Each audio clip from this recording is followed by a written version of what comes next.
Aujourd'hui jeudi, c'est la journée mondiale de la vue, une journée qui permet d'attirer l'attention du monde sur l'importance de la prévention et de la prise en charge de la cécité.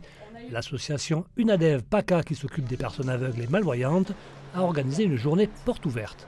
Ici, je suis formateur donc en braille et en nouvelles technologies. Le principe du braille, en fait, c'est 6 points sur 2 colonnes, donc une colonne comme ça, une colonne comme ça.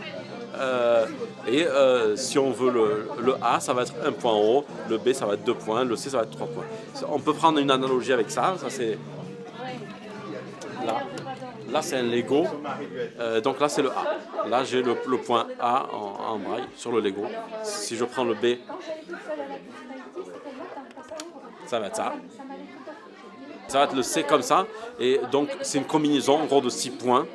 Et c'est avec ces 6 points qu'on crée toutes les lettres. Les lettres, c'est des gros points. En réalité, les points sont plus minuscules par rapport à ça. Et ça, il faut pouvoir les toucher. Donc, mémoriser les 26 lettres, c'est pas trop compliqué. Mais si je vous mets ça, où il y a énormément de points, où il y a une ligne en haut, une ligne en bas, des lettres à droite, à gauche, et tout semble coller, ça, c'est compliqué. Je m'appelle Sabine, je suis non-voyante depuis l'âge de 21 ans.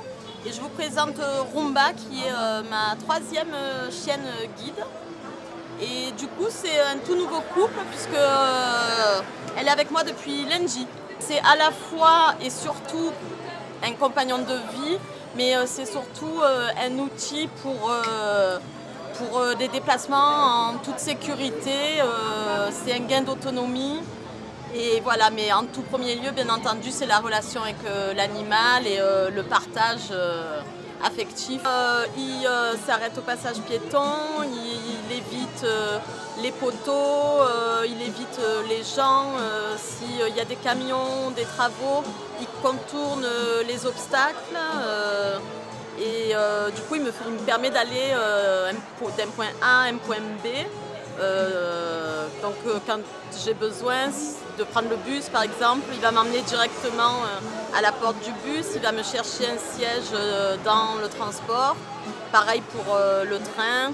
L'avantage du chien guide, c'est que ça crée déjà un lien très social parce que les personnes lambda ont souvent de la difficulté à aborder le handicap.